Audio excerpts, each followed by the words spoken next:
We firmly believe, like, if you're thriving personally at outside of the workplace, you're going to thrive in the workplace, and you're going to show up. You're going to produce. You're going to be productive. You're going to be efficient. That works for everyone. It works for you as the individual. It works for us as a business, and I believe also as for society as a whole, because you're working, you're contributing to the economy, you're taking care of your family, you're flourishing. All of that's good for everyone. Welcome, everyone, to the Liberty Ventures podcast. My name is Alexander McCobin. I'm the founder and CEO of Liberty Ventures. And as a reminder to everyone listening, our purpose is to build the ecosystem of values-aligned business leaders, investors, executives, and entrepreneurs who are committed to a freer and more prosperous future and helping them scale their businesses in order to scale their impact in the world. Today, I am really excited to talk with an old friend who's doing amazing things, Joe Kenner with Greyston Bakery, who has a rich background himself and is doing incredible things for open hiring as a concept that you haven't heard of. I can't recommend enough, and I hope some people start testing out after this. But Joe, instead of me reciting your resume, let me turn it over to you. I always like to start by asking for you to share your story, not only what you're doing now, but what's led to who you are and what you're doing today. Yeah. Well, first, Alexander, it's good to be with you. Thank you for having me. And I'm excited to talk to the Liberty Ventures audience. So thank you for this opportunity. So you mentioned Greyston Bakery, but just so folks know, we're actually a hybrid social enterprise. So there's Greyston Bakery, which is our for-profit business, and most folks may not know the name, but they've always, I'm sure they've had the product in one shape or form.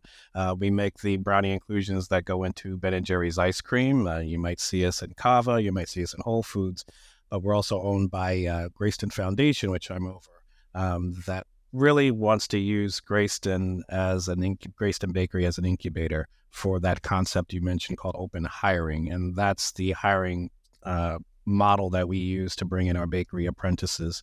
And it's a no questions asked form of hiring. All folks have to do is put their name on a job list.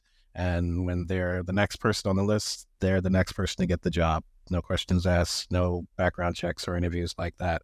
And we just want to use the bakery as that incubator to take to and export, if you will, to other businesses, to apply it to their operations, whether they're a manufacturer like us, whether they're in retail like the Body Shop or a distribution center.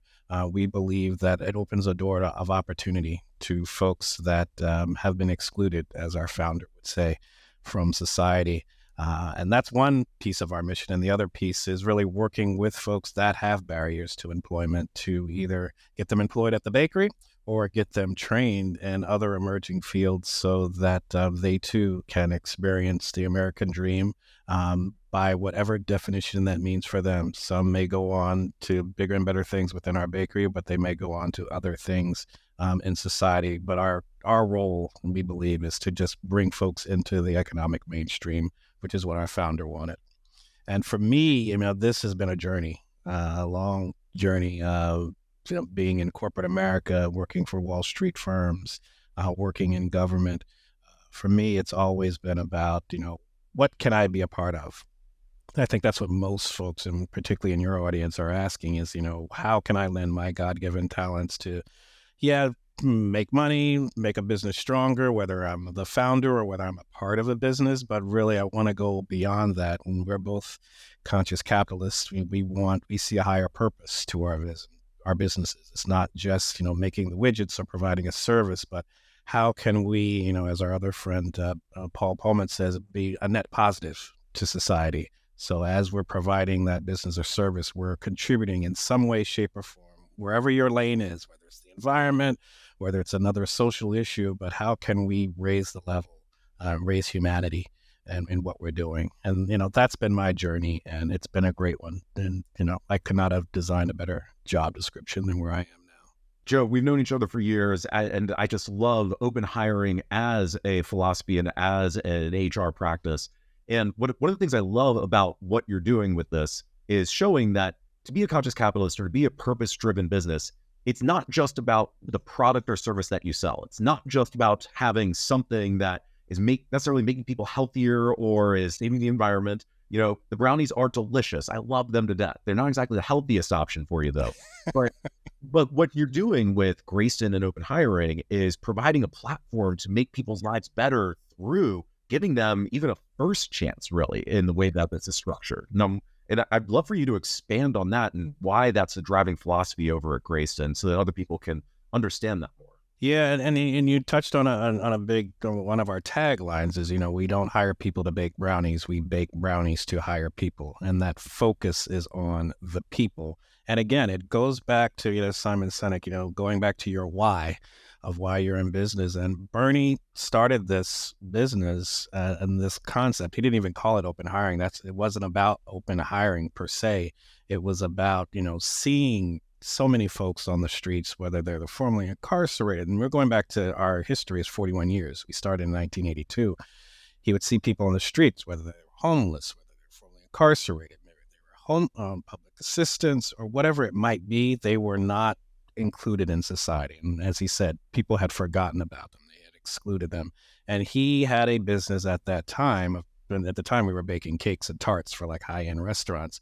He would bring in folks that really had no other hope. And that was his whole concept. How can I give people hope? That was his why. And I have a business. I'm baking cakes and tarts. Let me teach you a trade that you may be able to parlay into something else down the road, whether you stick with me or whether you go somewhere else. But let me be that seal of approval when you're going for that next job. And I could say, you know what, Alexander did a great job for us. You should hire him. That's what it was really all about. Yes, we make amazing products, but at the end of the day, the product for us is a means to an end. I want to provide a great product for Ben & Jerry's, Unilever, Whole Foods, Cava, whoever it might be. But really at the end of the day is we want to provide that opportunity for an employment opportunity, not a promise. Like any other business, if you're not going to perform and adhere to the standards of professionalism and, goods and manufacturing practices, but if you can do that, you are going to be successful. If you've resolved to do all of those things, you are going to be successful, whether it's with us or somewhere else. But our goal is to give you that opportunity and that entryway into what I say is the economic mainstream.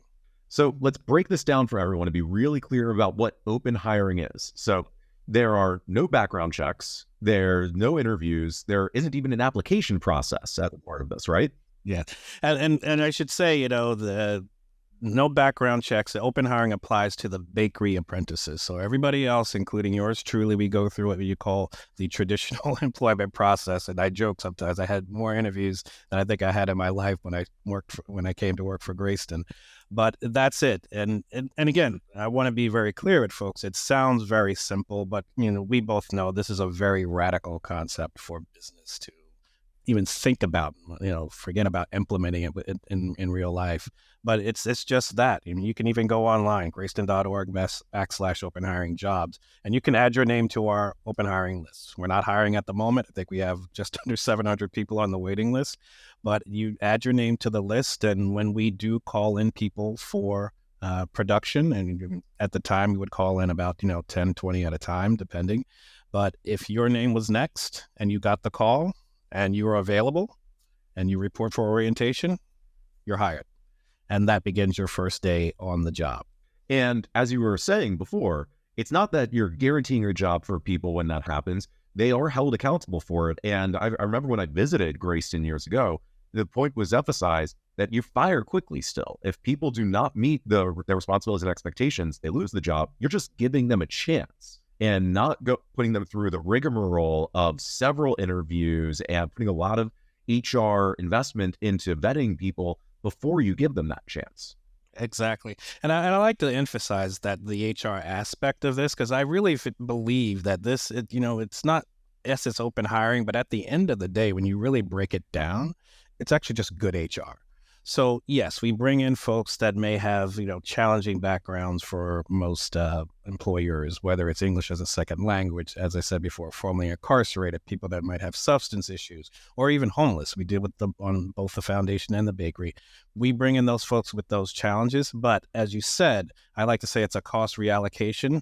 Instead of spending money on, keeping folks out with the background checks and the time spent on interviews and things like that, we're going to reallocate those costs to training, to having a social worker on staff, so that we can help address some of those issues that mitigate the negativity in your life, because we firmly believe, like, if you're thriving personally at outside of the workplace, you're going to thrive in the workplace, and you're going to show up. You're going to produce, you're going to be productive, you're going to be efficient. That works for everyone. It works for you as the individual, it works for us as a business, and I believe also as for society as a whole, because you're working, you're contributing to the economy, you're taking care of your family, you're flourishing. All of that's good for everyone. And that's why I say it's a win-win-win. But making investments in your employees, providing, these, basically employee benefits so that they're successful, whether it's training, whether it's a social worker, again, that's just good HR. Not necessarily something that should be unique to open hiring. And what I love about that, again, to keep emphasizing the meaning of conscious capitalism here, is that you're not doing this just to help people out. You're making a business case for this, that you're able to save costs in one area of the business in traditional HR practices with the interviewing, the vetting, the keeping people out, and investing it elsewhere, and hopefully actually saving money in the process by having a better HR practice for these roles. And absolutely. And at the end of the day, again, think of the customers that we have here. We're selling our brownies online, so you and the members of your audience, you could purchase those brownies, and they're very delicious. But we're working with Ben and Jerry Unilever. We're working with Whole Foods. These have got to be quality products. So at the end of the day, we still have to produce a good product. It still has to be high quality. People still have to want it and like it and enjoy it. But yes, we're also at the same time bringing in folks, and I do have to emphasize this, Alexander, we're bringing in folks that aren't even counted in the official unemployment numbers. These are folks that have given up because they've been denied so many times in the past. We're giving them that opportunity. So again, a great product, again, indulgent. I used to work for Pepsi, so I know about indulgent products, but at the same time, we're bringing in folks who have been on the sidelines, and we're now giving them that opportunity, that chance to really make something of their lives, when so many times before they were just denied that. Some people listening might think that works well for Greyston and what you're doing with brownies and Yonkers, but can this apply to other companies? And that's one of the things that you exist to do, is to help other businesses implement open hiring. So I'd love for you to share a couple of other businesses out there that are also applying this to show that it's not just something for Greyston. Yeah, and it's also something you can customize to, and I'll talk about that a little bit. So I would say on the grander scale, we've now been working with the Body Shop for the last, since 2018, 2019. When they first piloted open hiring, and I would always suggest folks pilot it first and start small, they did it at a distribution center in North Carolina, about 300 opportunities that they were providing. They saw their turnover rate, and turnover meaning, the amount of people leaving your organization, because I know our European friends consider that revenue, but their turnover rate was cut by almost 2/3 after they started doing open hiring. So they were keeping people that they were bringing in through the seasonal work that they had at the time. Productivity went up 13%. So from a business standpoint, when you hear I'm keeping people, my turnover rate's going down, productivity is going up, but also the trust within the organization, the people that were already there were just thrilled and actually proud to be a part of an organization that was doing this. Their trust went up, and they felt proud to be a part of their organization. So from an employee engagement standpoint, even, it was a positive. But really from that business productivity, that turnover, that was a positive as well. So they decided, after 2019, they were going to roll this out to, the US and Canada, retail and distribution. And they continued to see the same results. And today, I'm proud to say it's in their distribution centers, Body Shop's distribution centers and retail in the US, Canada, Australia, and UK. And by the end of this year, they will probably have provided around 6,500 opportunities through open hiring, which is incredible. And we have others who've done open hiring light, I would say. It's particularly our smaller businesses. You might know Rhino Foods, another benefit corporation. They make the cookie dough that goes into the Ben & Jerry's ice cream. They're doing what they would call inclusive hiring. So it may not be exactly the way we do it at Greyston, but they're doing inclusive hiring. We've been talking to them for years. I have a janitorial service company in Rochester, New York, that's doing a version of open hiring. I like to call it inclusive hiring because it may not be exactly the way we do it. Some may focus on particular populations. I know for a fact, in Rochester, they're looking at, the formerly incarcerated. And that's fine because person with barriers to employment is a person with barriers to employment. I think it's a win-win. We can give an opportunity to anybody. So some of the smaller businesses that we work with, they might be doing a lighter version of it. But at the end of the day, if you can just take a look at your hiring practices and see how maybe it's just through inertia, maybe it might just be through your own, biases. We all have them. You might be excluding people that are very good, that could be very good for your organization.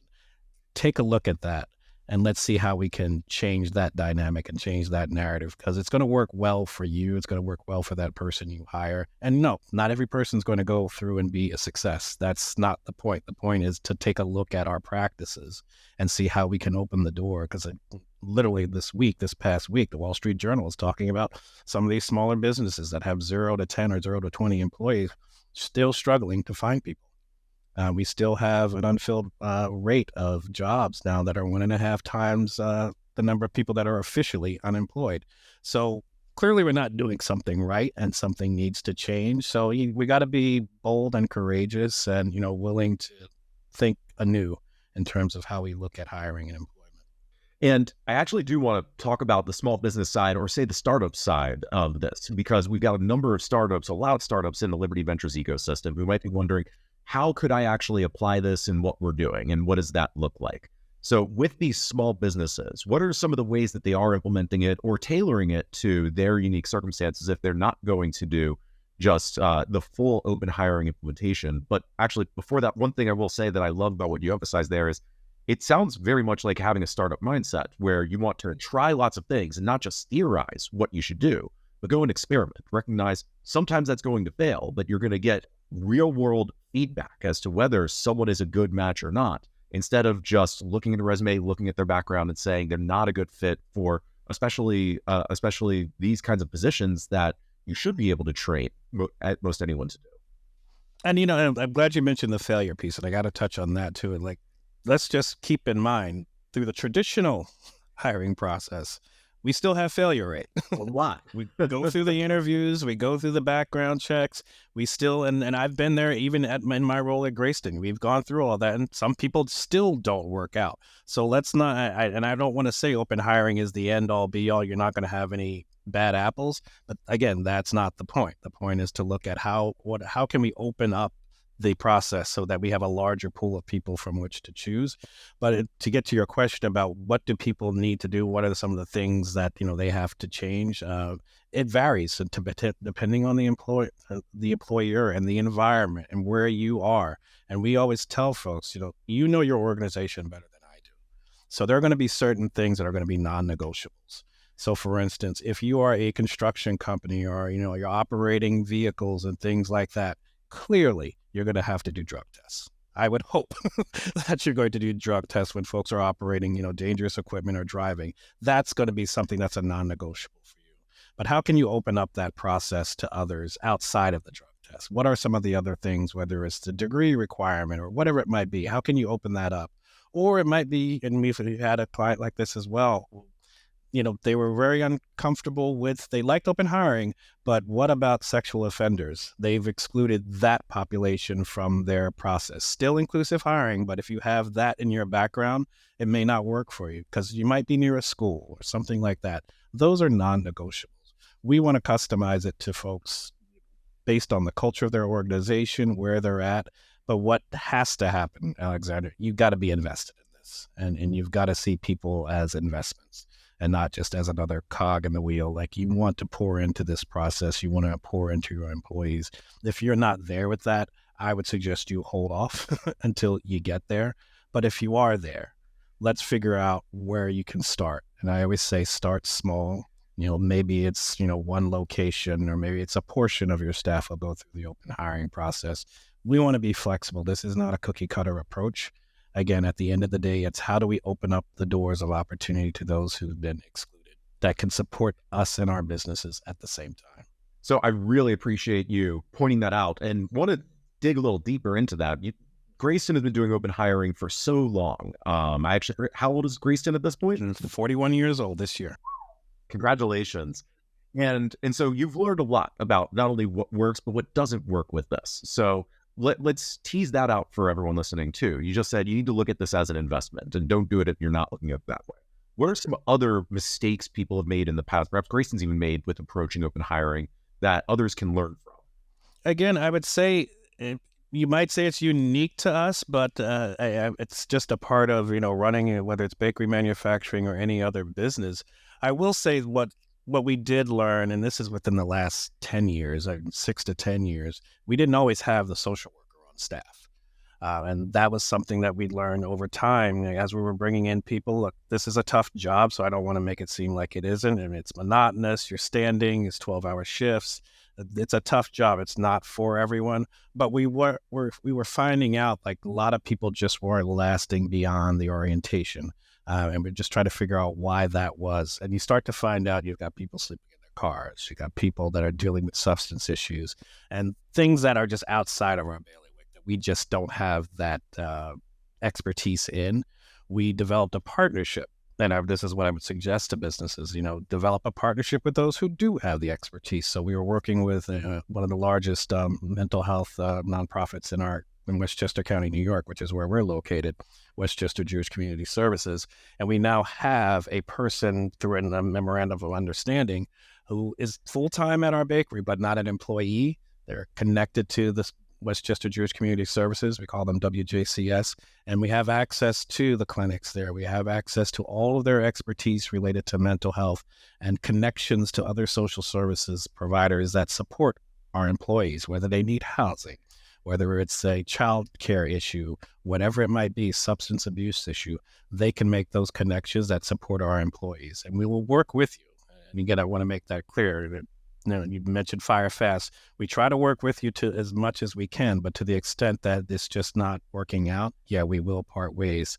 But the one thing that we did learn was we do need to provide the support to our employees. It's really just another, we call it EAP, Employee Assistance Program. It's just a more robust program to that.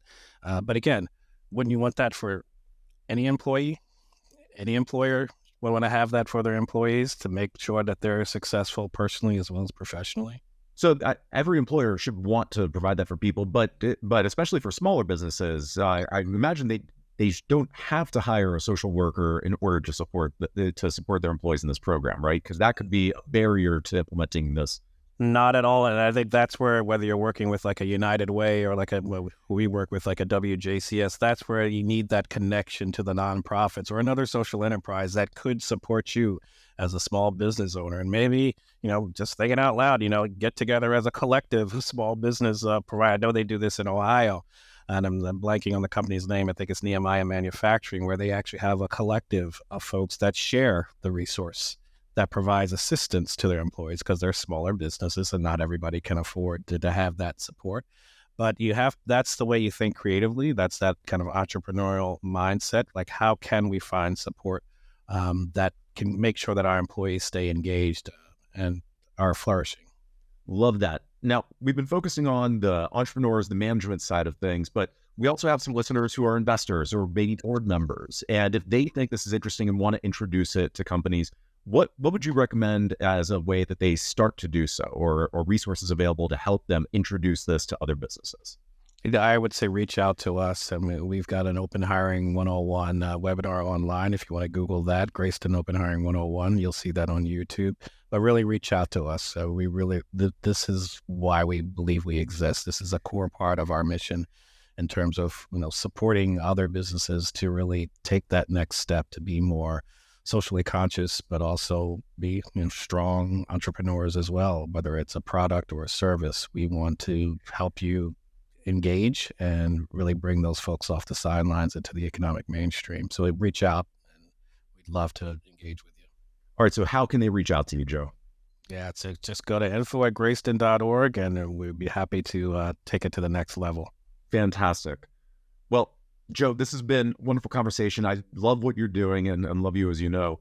I think I know what your answer to this is, but I always like to also ask. I always tell people, if you want to build a relationship with someone, you want to learn something new, the best thing to do is reach out and offer to do something for them, to give value. And So if anyone here is listening and says, this is intriguing, they want to work with you, they want to learn from you, or they just want to offer to do something to help you out that you would respond positively to, say, this is exciting, what would that be? My three-part ask is, there are many ways to participate with Greyston, and I would say it's buy, donate, replicate. And if you just go to greyston.org, you can buy our brownies. That's a great way to support the organization and to support the amazing people that produce them day in and day out. But replicate the model. And like I said, engage with us. Just go to our website and we can start to engage that way. But I want to see more businesses. And sometimes it could just be one job. It doesn't have to be a whole facility. And then it's donate to our foundation, because every week we're training people here to get the tools and the credentials, nationally recognized credentials, to engage and be a part of the workforce. So in any of those ways, buy, donate, replicate, we'd love to engage, but it starts by going to greyston.org. Fantastic. Joe, thank you for everything that you're doing, for being the amazing leader you are, and for joining us today. And thank you, Alexander, for giving us this opportunity. You've been great as well.